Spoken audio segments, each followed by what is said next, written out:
So we got this article here from State of the Union, and this article is going to allegedly give us insights as to why migrants are coming in droves.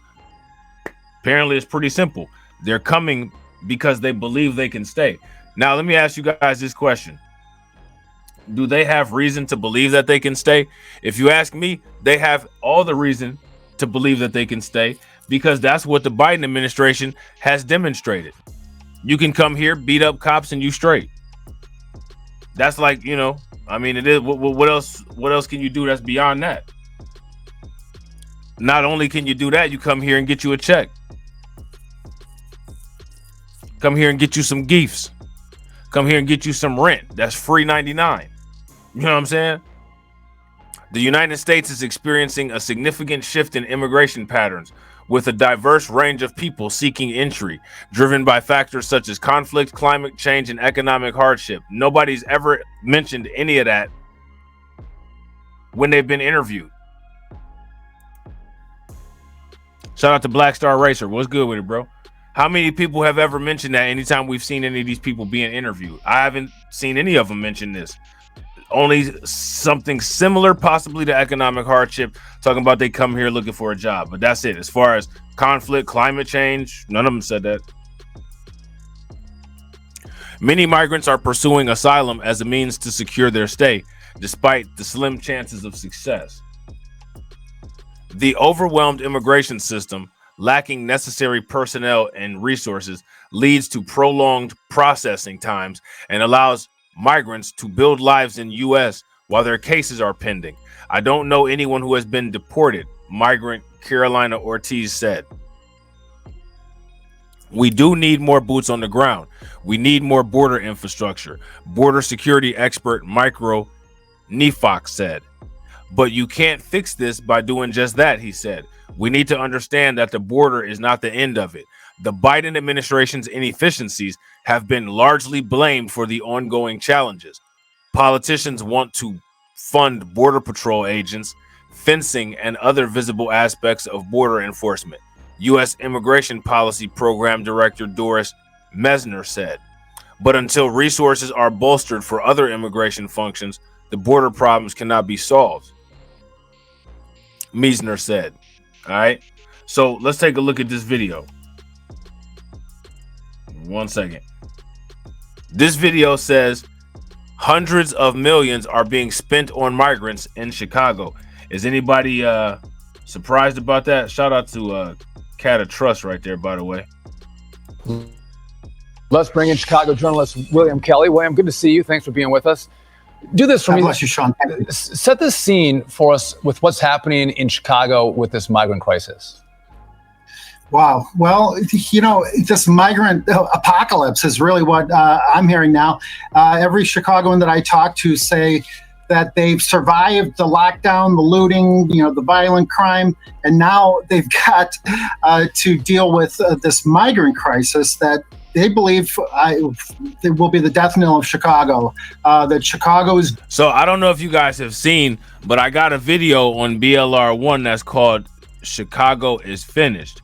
Make sure you guys check that video out, because for the most part, he's going to say a lot of the things that I said in that video. Doomed. This is what I'm hearing from Chicagoans everywhere I go. The only industry that's really thriving in Chicago is the migrant industry. The migrant, you know, hundreds of millions of dollars are being spent on migrant healthcare, migrant housing, migrant security. You know, we have hundreds of millions, which means that all of those companies like Favorite Healthcare, all of those companies are making dough.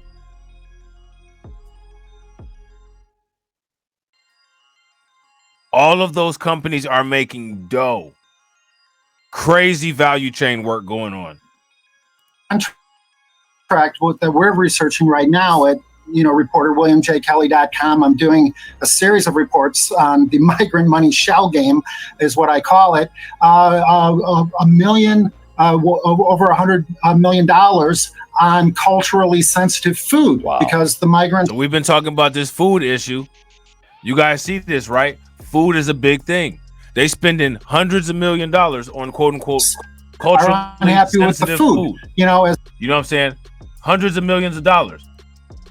Instead of those, you know, the nasty mixed vegetables where they give you a little bit of cut up carrots, a little bit of broccoli, and a little bit of cauliflower. Instead of doing that, they giving people enchiladas and empanadas.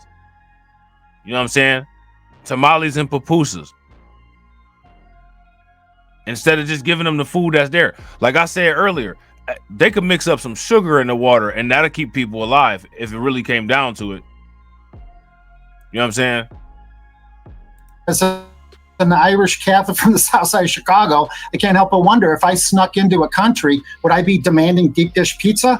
You know, I understand on a serious note that, you know, Senator Ted Cruz is doing an investigation, Senate hearing into the misuse of funds at to house migrants at O'Hare International Airport. I can supply him with a pretty incredible story about the misuse, apparently. Yeah, I agree. I gotta agree. Shout out to Black Star Racer. Black Star Racer says the way they are jumping through hoops for them people is wild. Yeah, facts. If you guys agree with Black Star Racer, give me a thumbs up. If you guys disagree, give me a thumbs down. Shout out to DeAndre. DeAndre said cheddar biscuits. The fam don't even get cheddar biscuits. Bro, you ain't never lied. Big facts. From you know what we're what we're hearing, what we understand thus far, the misuse of COVID funds, millions of COVID funds now that are being redirected to, you guessed it. Now, see, we talked about that issue earlier, but now that wasn't in Chicago that we talked about. That was in Washington State. But what you can assume is that if they're doing it in Washington State, then more than likely they're doing it in other places too. Migrants. Well, talk, William, about this Kansas firm. It's not. There's a firm that I think it's the total contract is $175 million, I believe, but it's based in Kansas. It is a healthcare staffing firm. Yes, exactly. Why right. aren't more people just chapped and chafed and just pissed off about that? Well, you know, thank you, Dagan. You are 100% right. This is exactly what I'm hoping Senator Ted Cruz will help Chicagoans get to the bottom of in his, you know, during his probe, his Senate probe, because this is every time you hear $100 million, that's $100 million per company, providing $100 million per company. What it sounds to me like. I'm gonna tell you guys what it sounds to me like. What it sounds to me like is that there's somebody out there getting very rich off of all of this. Somebody's making some big ducats. Somebody's making a flock of ducats. You know what I'm saying? Providing culturally sensitive meals, providing housing, providing security. This favorite healthcare staffing is a perfect example of this. You know, I'm starting to think, you know, maybe I could get $100 million if I opened a migrant spa.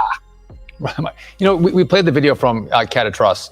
We spoke to her, I think it was last week, and she says I'm a lifelong Democrat, but the Democrats have turned their back on me. I'm going to vote Republican. Whenever asked this question, are people going to change their leadership to change policy? And oftentimes the answer is no. Is there now a feeling in Chicago that they're begging for different kinds of leaders, that maybe Republicans or more moderate Democrats? Well, you know, the Democrat National Convention is coming to Chicago, as I'm sure you know. Yes. In August, the whole world will be watching. This is an opportunity for... I can't wait. I cannot wait. That's going to be wild. What do you guys think? How do you guys think that Democrat National Convention in Chicago is going to go? I'll tell you what, if it's anything like the town hall meetings, which I can imagine it's going to only be even bigger than the town hall meetings. Whoo, it's going to be lit. You know, a governor like Pritzker, who has national ambition to show off Chicago, but as it stands right now, the only thing to show is violent crime, There have been two mass shootings in Chicago, right out in front of Chicago public schools, where Chicago public school students have been shot dead. Yeah, I had actually planned on talking about that on Crimecast. I just haven't had a chance to. To die on the sidewalk at lunchtime. Wow. So this is what's happening in Chicago right now, while millions upon millions of dollars are being redirected to migrants. The resident homeless are out in the cold, literally, elderly, obviously vulnerable populations. I'm talking to middle-class Chicagoans who said that they just can't bear this burden anymore. They can't provide for a family. They have to move. They're telling me Chicago is doomed. There it is. So it's not just me saying it. It's not just me saying it. So next, what we're going to talk about is something interesting. Something interesting that you might not have heard about.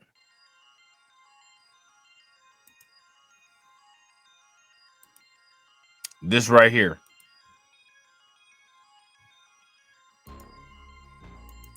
Migrants evacuated from shelter after FBI alerts extremist threat. A migrant processing facility called Firefly was evacuated after the FBI received alerts about threats from two known extremists planning to quote-unquote overthrow it by any means necessary. The facility, situated just outside Eagle Pass, is currently under FBI guard. Why would it, make that make sense? They're gonna overthrow the migrant shelter? You know what I'm saying? It's not a jail. You know what I mean? The FBI's involvement follows reports of potential danger, prompting the evacuation of migrants. Although the extremist groups have not attempted to breach the facility, law enforcement remains on high alert. Approximately 20 miles south in Quemado, Texas, tensions over the border crisis escalated as the Take Our Border Back convoy expressed their frustrations. The convoy, adorned with American flags and endorsing former President Donald Trump, arrived in the small town Friday night. Law enforcement officials, weary of possible outside groups taking advantage of the convoy's presence, are maintaining vigilance. Despite assurances from the convoy that their objectives are peaceful, concerns linger among authorities.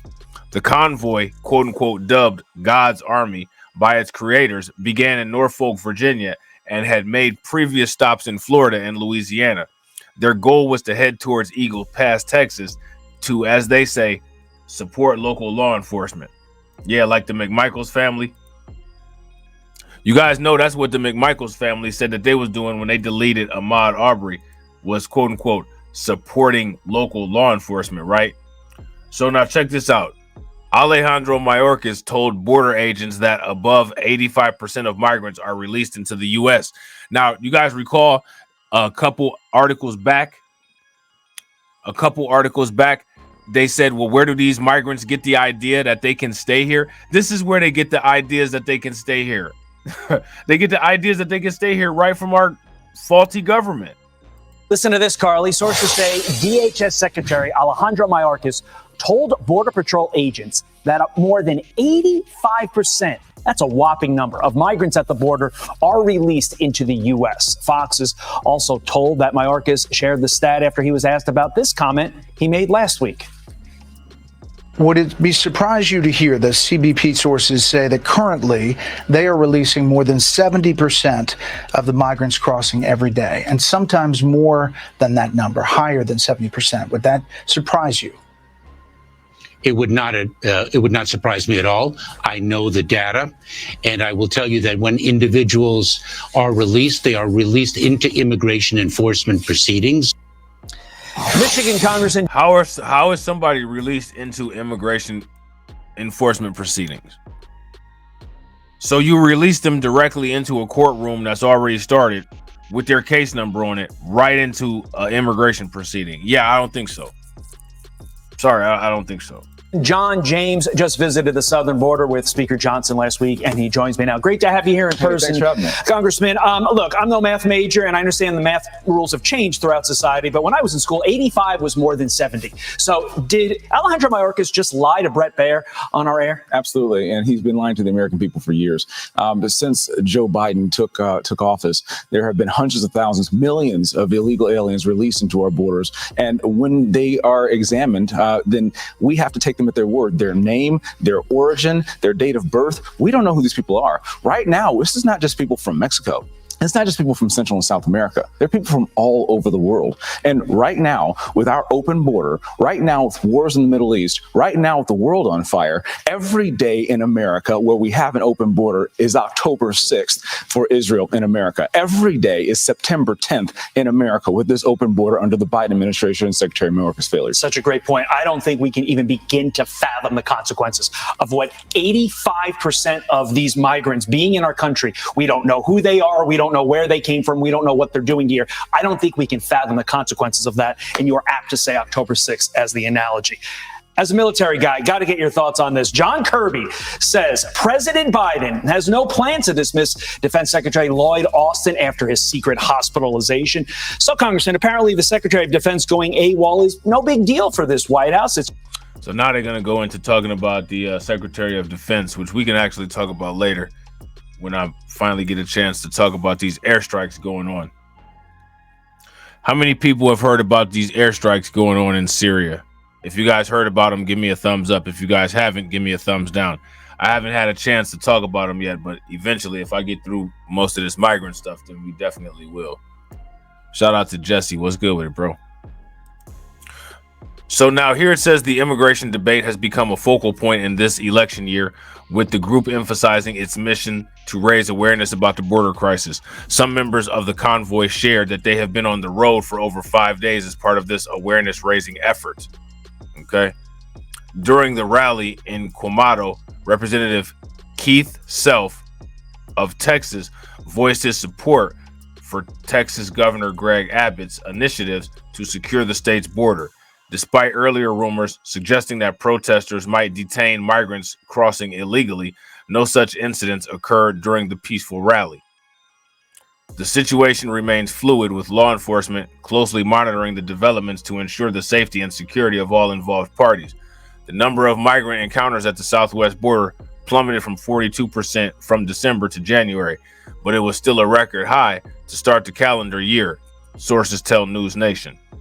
U.S. Border Patrol agents and U.S. Customs and Border Protection officers encountered 176,294 migrants in January, compared to a whopping 302,034 in December, an all-time high for 1 month, according to CBP data. The number of migrant encounters at the southwest border last January was 157,358. Now, here goes my thing, right? You know, those weirdos that decided to go down to the border, they're weird, right? But what I find interesting is that we're at a point where the government is more interested in arresting them than they are in actually dealing with the people that's coming over illegally.